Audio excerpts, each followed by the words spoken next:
esta presentación por los planteamientos que acabo de oír y por lo que habíamos conversado antes, oscila en relación a ciertos problemas un poco complicados.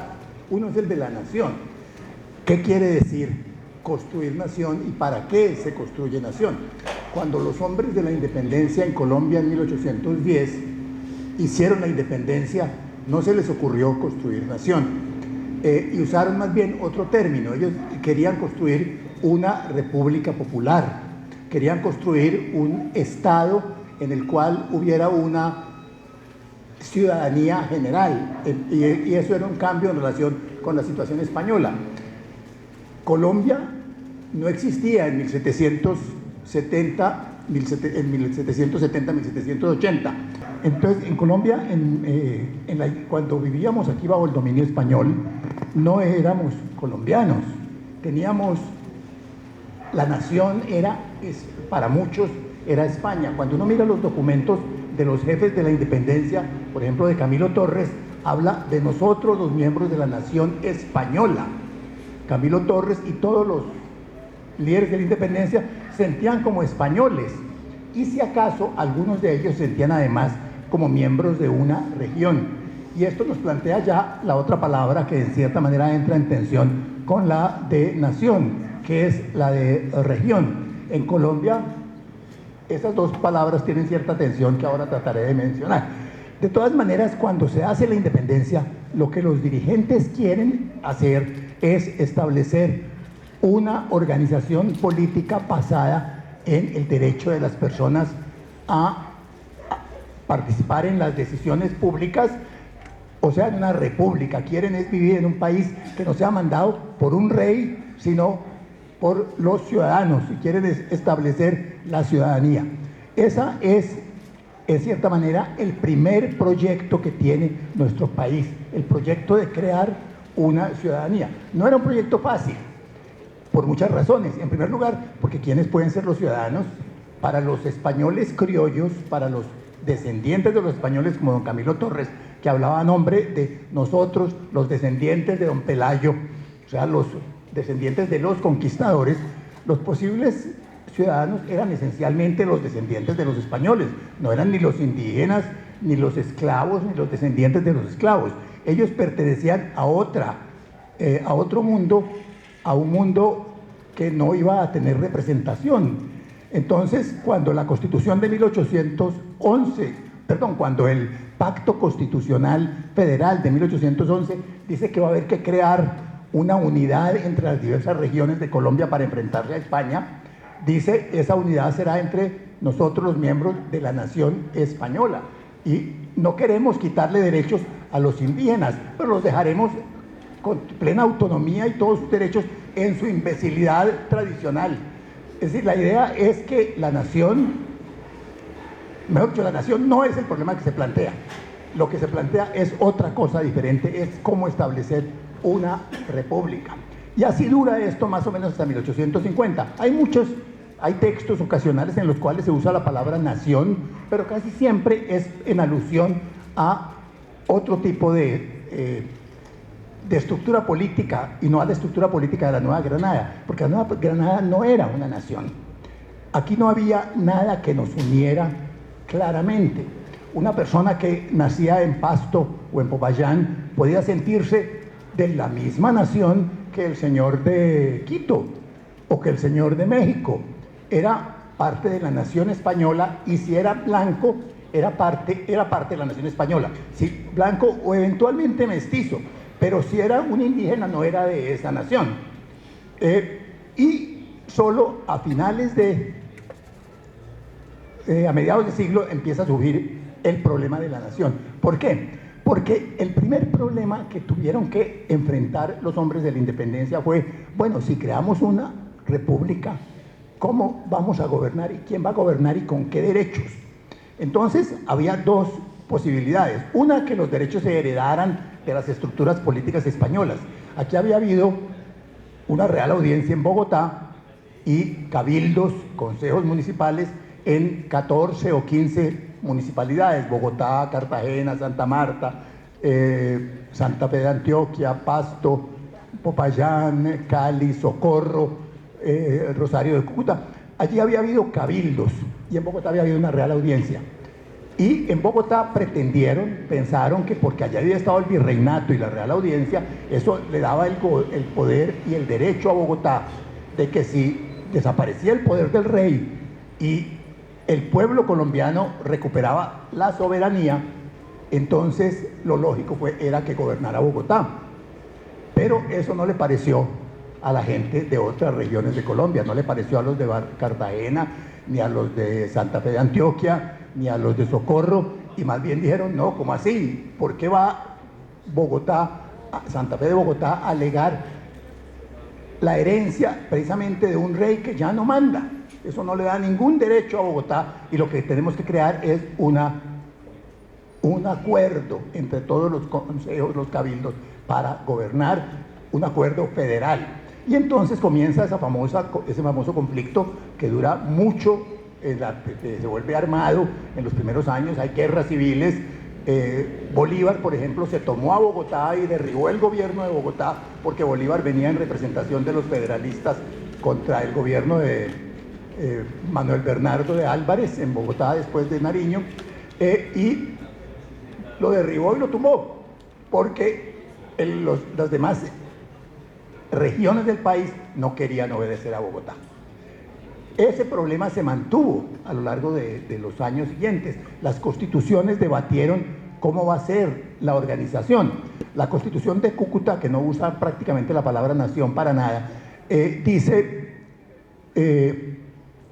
que el país se gobernará en forma centralista, pero por representación, por delegados de todos los países. En realidad la única vez que usa la palabra nacional es para decir la representación nacional.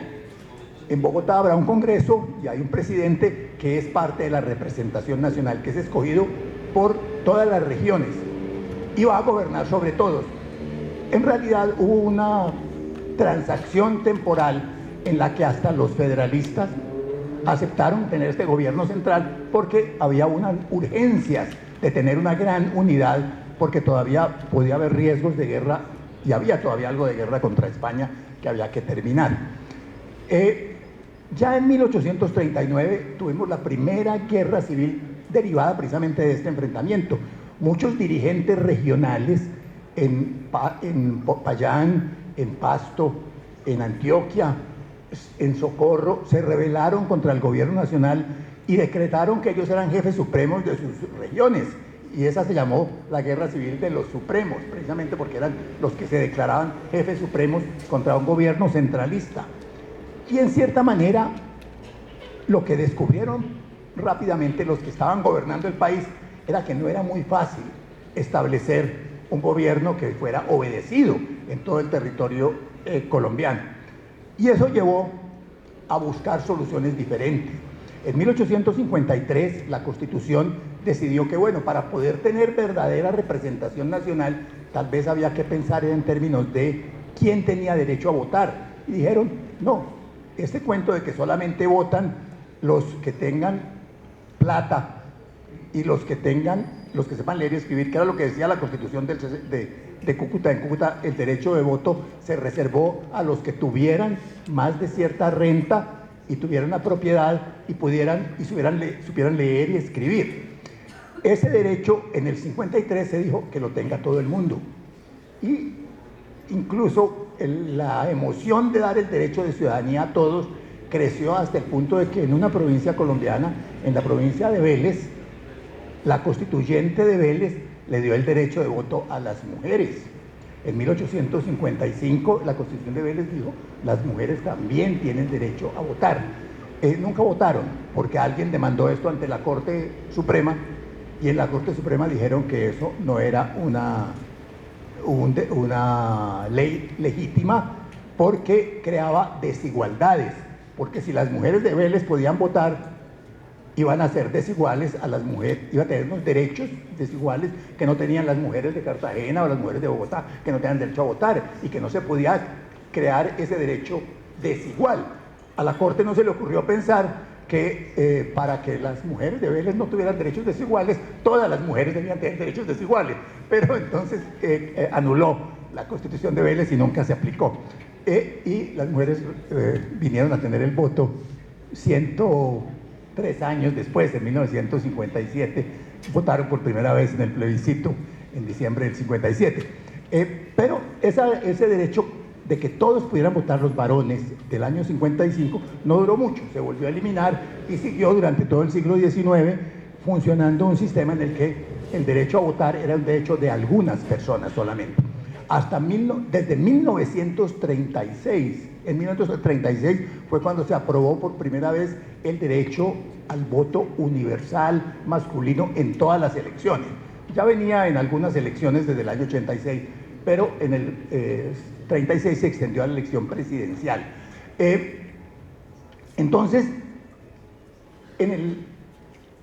estas guerras civiles del siglo XIX y este conflicto de cómo gobernar condujo en 1856 a una constitución federalista, a una constitución que se llamó la Confederación Granadina, en la cual se decía que Colombia no era propiamente hablando una nación unificada por sí misma, sino que era una federación de regiones, una federación de estados.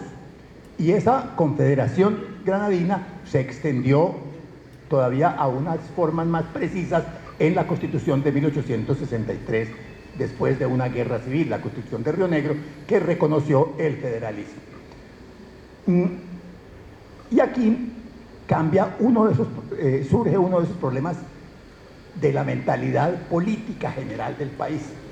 Hasta ese momento lo que importaba era, bueno, ¿cómo vamos a organizar un país en el que la gente tenga derechos, haya ciudadanos, puedan votar y que el poder no venga de Dios, sino que venga del voto del pueblo? Y lo intentaron de muchas maneras, pero en ese momento los gobernantes neogranadinos, los gobernantes de Colombia, vivían muy preocupados por el orden público, cómo era posible mantener el orden en las regiones, sacar una ley de orden público en el Congreso, por la cual le daban el derecho al gobierno, querían darle el derecho al gobierno nacional a intervenir cuando había una revuelta local, y finalmente la ley se negó. En Colombia, bajo la Constitución de Río Negro, si alguien tomaba el poder en una región y derribaba el gobierno legal y establecía otro gobierno diferente, como hizo Pedro Augusto Berrío en Antioquia, o como hizo Riascos en Santa Marta, el gobierno nacional lo reconocía.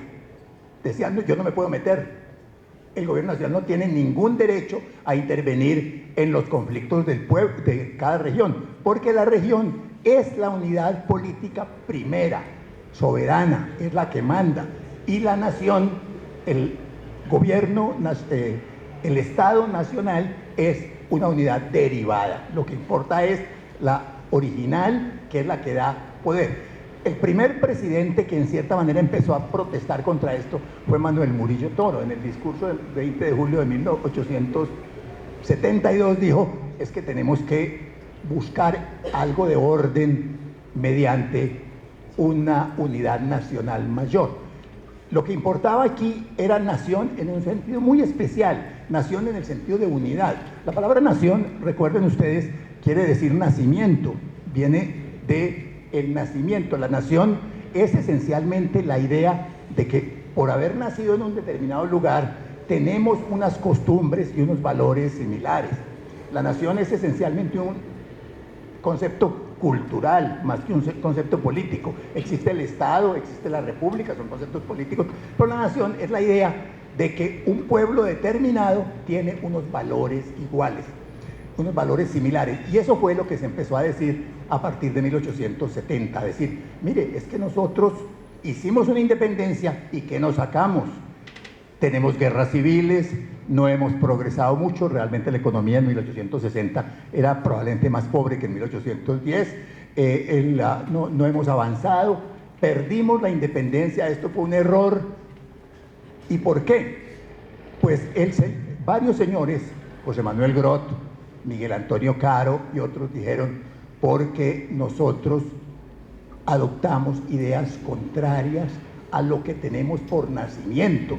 Nosotros por nacimiento teníamos unas costumbres coloniales y las abandonamos para traer unas costumbres exóticas, contrarias a nuestro espíritu, a nuestra nacionalidad.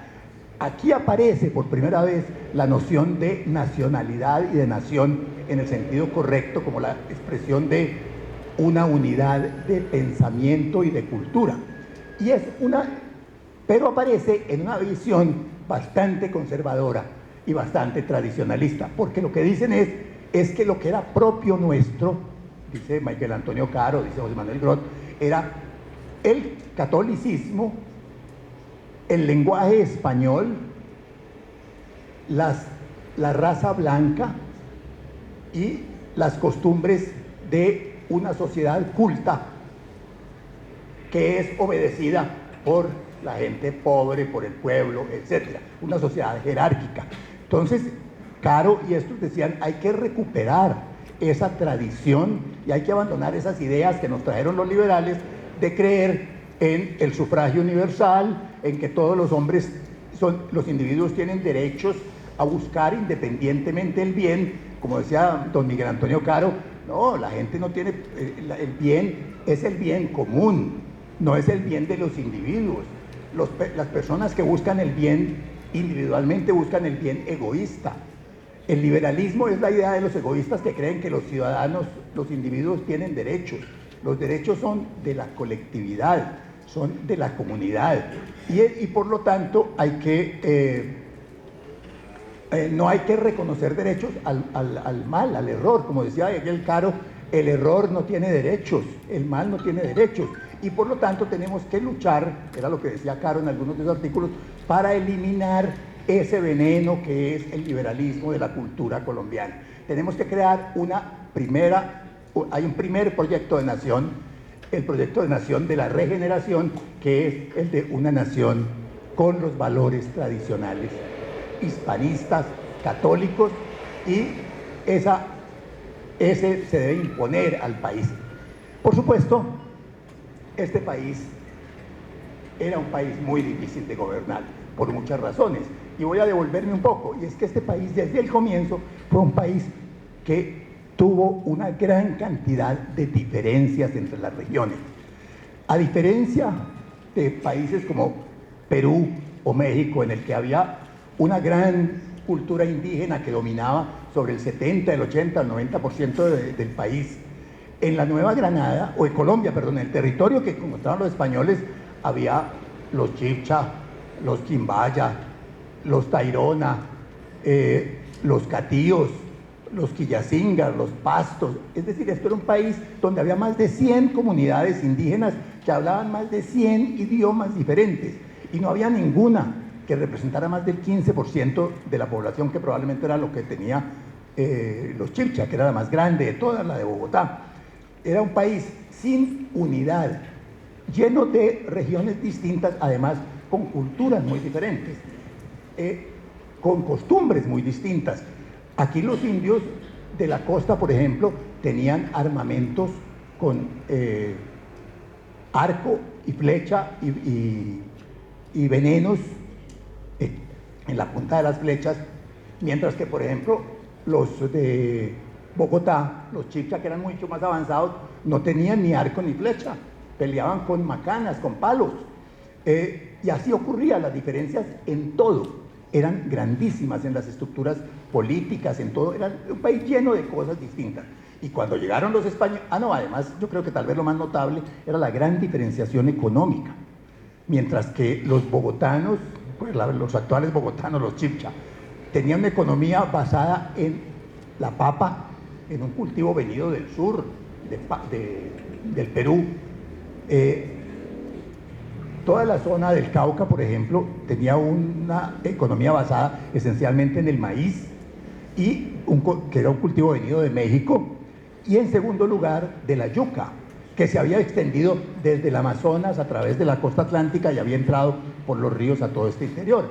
Aquí había yuca y maíz, y algo de papa en algunas pocas regiones, pero realmente eran economías muy distintas, y en la costa atlántica dominaba la yuca cultivada en grandes eras levantadas, y el maíz. cada región tenía una economía distinta y además, y por eso no necesitaban intercambiar mucho. No había, como en el Perú, grandes caminos empedrados para llevar productos, porque en realidad no se llevaban muchos productos, porque cada comunidad tenía una riqueza suficiente que le permitía tener una alimentación excelente.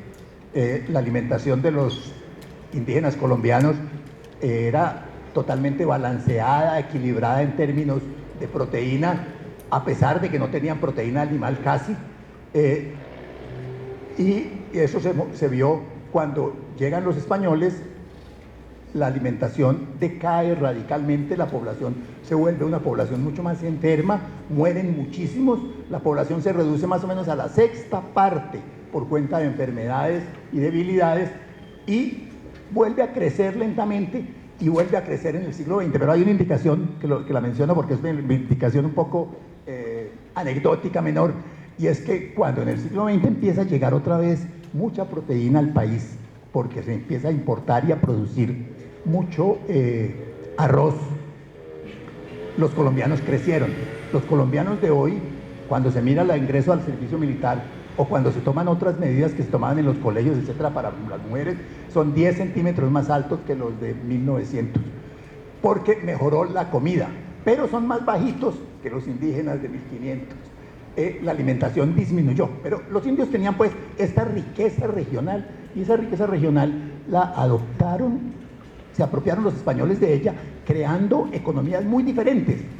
La región de Occidente se volvió una economía en buena parte minera, la región del Oriente era una economía agrícola en la cual explotaban a las comunidades indígenas, etc. Entonces, cada región era distinta, y aún en el siglo XIX los intercambios no eran muy grandes. Había algo de intercambios, pero Colombia es tal vez el país que menos vías de comunicación hizo, porque no eran necesarias, porque la mayoría de las economías eran relativamente independientes, y cada región se sentía que tenía el derecho a mandar. Los cartageneros no querían nunca ir a recibir el mando bogotano. Incluso trataron varias veces de que nombraran eso el capital del virreinato, y en el siglo XIX querían tener un régimen federal.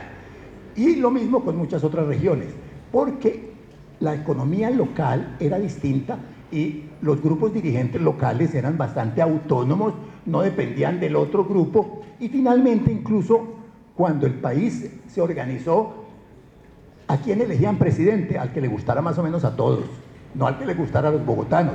Por eso, en el siglo XIX, a pesar de todo ese sueño centralista, el único presidente que uno podría decir que fue bogotano fue don Miguel Antonio Caro.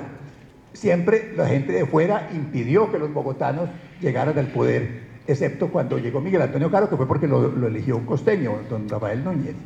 De resto no habría llegado a la presidencia, y en el siglo XX fue igual, porque el verdadero poder económico no estaba en Bogotá, estaba en los cafeteros, o estaba en los industriales, o estaba en los grandes productores agrícolas. Colombia es un país que no ha tenido un centro unificado que pueda imponerse, y se ha gobernado por el acuerdo, la alianza, la componenda, si se quiere, de los poderes de cada región, pero ha tenido que respetar en cierta manera los poderes regionales. Entonces, en 1880, cuando se intentó imponer un proyecto de nación con un contenido específico cultural, no fue fácil hacerlo, y realmente hubo muchos motivos para que fracasara eso. Fracasó sobre todo por el problema político, porque no se reconocía derechos al error en cierta manera, y eso que podía haber probablemente funcionado en ciertas áreas, no funcionó en la política, porque pues de 1886 a 1906 apenas un liberal fue elegido a la Cámara de Representantes, en 20 años. Eso se veía como una exclusión, una negación de los derechos, y algo que se decía en esa época daba entonces justificación para la insurrección, para la guerra civil. Entonces no íbamos a crear, Núñez había pensado que para poner orden, Núñez y Caro, para poner orden en este país había que crear una nación unificada, pero para poner orden probablemente lo que más hacía falta era darle derechos a la oposición, y eso fue lo que ocurrió en 1910 más o menos, y desde ese momento hubo un poquito de paz, por lo menos por unos 40 años, de 1910 a 1947, hubo un poco de paz, porque le dieron derechos a la oposición y los liberales lograron llegar primero a la minoría y después al poder. Pero entonces ahí se volvió a abandonar la idea de tener una nación en un sentido unificado y empezó a surgir más bien la idea de vamos a crear una nación en un sentido un poco simbólico. No tenemos un país compuesto por regiones, con economías distintas, con valores diferentes, con mezclas étnicas distintas, unas zonas que son de blancos, otras zonas que son de mestizos, otras que son de blancos o poblaciones afroamericanas, otras zonas indígenas. Este es un país muy variado, con costumbres muy variadas, entonces no vamos a tener un país unificado en ese sentido, pero tengamos un país que valore algunas cosas en forma igual. Y una de las primeras cosas que se hizo fue la historia. La historia es lo que nos une es haber hecho la guerra con España, la guerra de independencia y haber tenido unos héroes como los que tuvimos. Y en 1910 se escribió, de común acuerdo entre los dos partidos, una historia de Colombia, la historia de Henao y Arrubla, que era una historia en la cual, en vez de contar la historia del país como una historia de guerras y odios, se contaba, era una historia positiva donde todos los presidentes eran buenos, los liberales y los conservadores, y todo el mundo era un excelente gobernante que había hecho maravillas.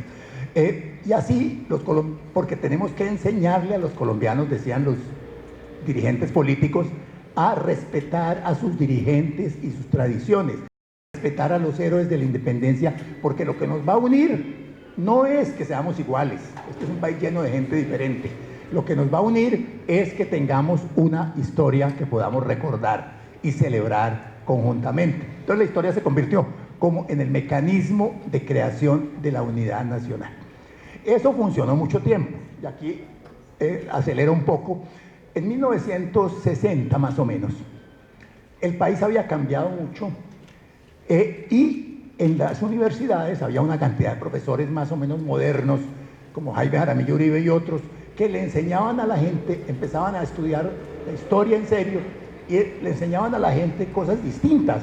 Ya no era esto de Henao y Arrubla, de los presidentes buenos, sino que empezaron a hablar de la esclavitud, de la vida de los indígenas, de cómo los indios habían sido explotados por los españoles, cómo los hacían trabajar en las encomiendas y las mitas. Entonces había una historia social muy compleja que contaban, y eso lo compartían todos los historiadores, incluso los académicos, pero los manuales para el colegio eso no figuraba.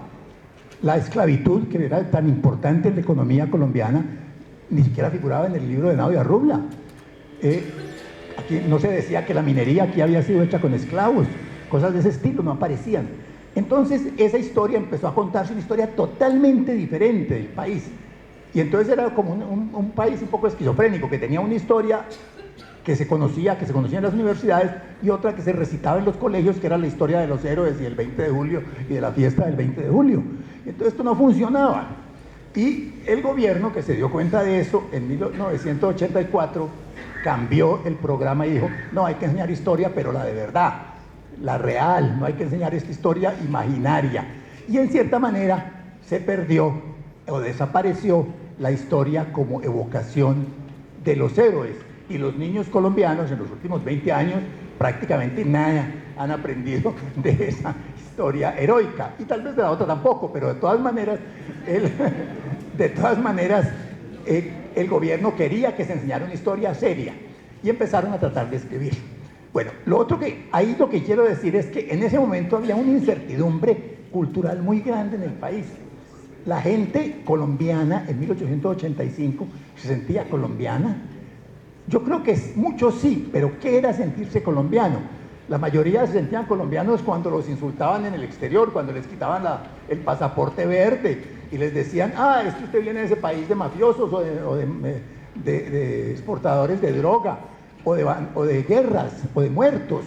Colombia era una imagen que muchos colombianos la veía como, en cierta manera, algo que le podía dar pena o vergüenza. Pero cada que aparecía algo que nos daba algo de orgullo, los colombianos lo subrayábamos. García Márquez en el 84 se ganó el premio Nobel. Es que los colombianos somos los berracos. Que Botero pintó y hay unos cuadros de Botero en el Museo de Nueva York. Es que los colombianos somos los berracos. Y Colombia empezó a valorar lo que hacía en buena parte por los éxitos en el exterior. ¿Por qué? Porque le estaban refregando en el exterior algo maluco. Entonces también el deporte. Los ciclistas fueron una fuente de orgullo nacional, y yo creo que muchos colombianos se sintieron por primera vez colombianos, en vez de ser solamente costeños o pastusos o lo que fuera, el día en que sintieron que en la, Lucho Herrera en la Vuelta de Francia ganó, Cochise Rodríguez ganó, o Ramón Hoyos estaba en la Vuelta de Francia. Esa nos dio un orgullo nacional por los éxitos nacionales. Y realmente, si nosotros pensamos hoy en el sentimiento nacional, en buena parte es un sentimiento nacional de orgullo por algunos éxitos colombianos. Pero los colombianos seguimos teniendo un sentimiento de nación bastante dudoso. Pregúntenle a un colombiano en Nueva York o en París o tal, ¿qué tal Colombia? ¿Cómo es Colombia? Y la mitad de las veces le va a contestar: esa es una maravilla, eso es un país muy bonito, ese es un país lleno de variedad de cosas y de naturaleza, de regiones, de todo. Pero la otra mitad contesta: ah, no, eso allá todo el mundo se mata, eso lo roban a uno, lo atracan. Los colombianos tienen una visión un poco esquizofrénica, partida de su valor nacional. Pero una cosa que en general no tienen es una visión tan partida de sus valores regionales. Si uno lo piensa, los colombianos hablan mucho mejor de su región y de forma más consistente que de su nación. Por supuesto, hay peleas en eso. Yo creo que un manizalita y un tipo de Medellín discutiendo cuál es mejor, eso es prácticamente imposible. Todos van a decir que eso es una maravilla, su ciudad, que es mucho mejor que todas y de las mejores ciudades del mundo. Los de Medellín ya dijeron que es la ciudad más inteligente del mundo. En una cuestión en internet. Y lo mismo otras ciudades del país. Cada ciudad colombiana tiene un orgullo, que es el orgullo de sus diferenciaciones regionales. Entonces aquí va a un problema que es este de qué es lo que necesitamos tener hoy en Colombia. Necesitamos tener un orgullo nacional en que nos unamos en un proyecto de nación, o lo que necesitamos es aceptar que nuestro país es un país que precisamente una de las cosas agradables y tal vez bonitas que tiene es tener tanta diferenciación regional, tener tanta cultura diferente, tener tantas alimentaciones distintas, tantas formas de ser, tantos valores, tantas cosas de esas, es tanta música distinta y toda la capacidad creadora que esto introduce en la literatura, en muchas cosas. Es posible. Yo creo que tendremos que discutir los colombianos en los próximos años si queremos un proyecto de una nación en el sentido propio de la palabra de Renan, de la nación, que es un compartir valores, o vamos a compartir simplemente, vamos a combinar de pronto lo que nuestros primeros dirigentes querían lograr y el hecho real de que somos un país de regiones. Y vamos a aceptar que somos un país de regiones y digamos, pero tenemos una cosa en común, y es que tenemos unas reglas de juego político democráticas. Un país del cual vamos a aceptar que el poder viene del pueblo, que el poder viene de un sistema electoral, que tenemos derechos, que todos tienen derechos, y tratemos de acostumbrarnos, eso sí, a respetar esos derechos, porque un poco la tradición colombiana tiene mucho elemento de ese que piensa de que el error no tiene derechos. Aquí cada que alguien habla y dice algo distinto a lo que yo creo, yo tiendo a decir: usted es un imbécil, usted es un tonto, usted no entiende, o usted es un paramilitar, o usted es un guerrillero, usted tal cosa. La gente no tiende a discutir, a reconocer realmente el derecho del otro a tener una opinión diferente. No tenemos un verdadero respeto a la diferencia y nos enorgullecemos de las diferencias del país, pero cuando nos sale alguien con ideas diferentes, más bien nos desequilibramos y nos sentimos mal. Entonces yo creo que Colombia probablemente en este momento tal vez lo que tiene que buscar es cómo se establece un cierto consenso real de que el sistema constitucional es la base de ser colombianos. Somos colombianos porque podemos elegir un solo gobierno, porque tenemos un sistema político que respeta los derechos de la gente, porque tenemos unos mecanismos legales para defender los derechos de los individuos, la tutela, lo que se quiera, y eso nos hace miembros de una comunidad que podemos compartir y en la que podemos vivir. Pero desde el punto de vista de las cosas que creemos y que valoramos y que disfrutamos, tenemos que aprender, yo creo que podemos aceptar que no vamos a tener una nación en el sentido de una nación de valores unificados. No, los colombianos nunca vamos a tener ni el mismo acento, ni la misma comida, ni las mismas creencias, e incluso vamos a aceptar que tenemos muchas naciones aquí metidas. Fíjense que ya hoy los indígenas, muchos de los grupos indígenas dicen es que somos una nación. Los wayú dicen somos la nación wayú, ellos no dicen somos una región, no, una nación. Todos, prácticamente todos los grupos indígenas hoy defienden el hecho de que son una nación porque tienen un idioma propio, tienen unas creencias individuales, comparten realmente unos valores y unas cosas. Nosotros, los mestizos y medio blancuchos del país, probablemente no compartimos lo mismo, no compartimos tanta cosa como puede compartir un indígena. Tal vez en ese sentido no somos miembros de una nación tan clara, pero somos miembros de una nación porque vivimos en un país que ojalá todos aprendamos a convertir en el país de la participación democrática, pacífica y del respeto de las ideas de los demás. Ahí entro yo para terminar en un argumento específico y más o menos concreto sobre para qué aprender historia. En 1910 se hizo, y eso fue lo que pasó 50 años, aprender historia para que aprendamos a reverenciar a los héroes. Yo creo que realmente la razón para aprender historia es para que nos demos cuenta precisamente de todas las variedades de cosas que ocurren en un país de estos y de cómo es posible argumentar en relación con esa historia sin entrar en confrontaciones mortales. Historia es una ciencia inexacta. Yo ayer ponía el ejemplo, que por supuesto la gente se me rió, de que no es como la matemática, donde uno dice 2 por 4, 16, eso es exacto. No, 2 por 4, 8, y uno puede discutir, pero en historia todo se puede discutir. Historia es una manera de aprender a debatir en una ciencia que es de afirmaciones aproximadas, razonables, que tienen que tener un fundamento, que no pueden ser arbitrarias, pero que no son exactas. Yo no puedo decir, es que, como decía Nieto Arteta, es que los liberales acabaron con los artesanos porque abrieron la importación de telas en el siglo XIX, porque alguien me puede decir, sí, pero es que todos los colombianos pudieron conseguir vestirse con telas más finas porque abrieron eso. Y entonces no tengo por qué condenar a esos tipos que lo que hicieron fue ayudarle a la mayoría de la población. Pero esa es una discusión imposible. Nadie va a poder probar quién tenía razón. Pero hay que argumentar con buenos argumentos. Y con buenos argumentos quiere decir dos cosas que yo creo que son muy importantes en un ambiente incluso como el actual político, medio polarizado. Y es que uno cuando discute en historia tiene que discutir los testimonios, las fuentes. Y la historia se basa en que alguien dice, esto pasó. Y eso puede ser cierto o puede ser mentira, puede ser algo dicho por interés. El presidente de ese momento puede decir, es que vamos a hacer esto por esto y estar pensando en otra cosa. En la vida diaria, en toda nuestra vida diaria, continuamente tenemos situaciones en las cuales dependemos del testimonio de alguien para valorar algo.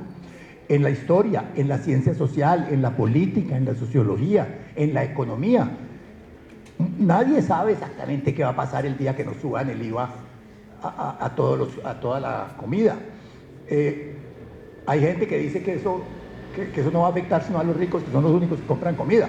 Hay otra gente que dice que no, que también va a afectar a los pobres y que los pobres comen más harina y más arepa que los ricos, más cantidad de arepas.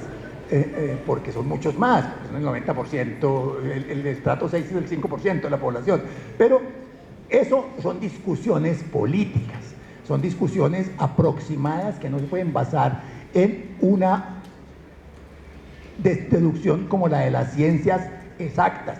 Entonces, la historia puede ser en el sistema escolar y en todas partes un mecanismo para que aprendamos a discutir la validez de las fuentes, cuándo es una cosa creíble, un testimonio, cuándo es aceptable, cómo se compara con otros, etc. Y a partir de eso también, cómo eso nos lleva a unas conclusiones más o menos generales, que son unas afirmaciones de interpretación, pero que son afirmaciones que yo no puedo decir, yo tengo la razón, y el que diga algo diferente es un idiota que no tiene derecho a hablar. No, yo tengo que decir, es que todos tenemos derecho a hacer argumentaciones, y a sacar conclusiones históricas y políticas, y a plantearlas y a discutirlas, de tal manera que ojalá la historia se convirtiera en la secundaria y en la primaria, en el laboratorio para que los niños y estudiantes desarrollen su capacidad de argumentar, de discutir, que es una habilidad que no se les enseña hoy y que yo creo que francamente le hace mucha falta a los colombianos. Gracias.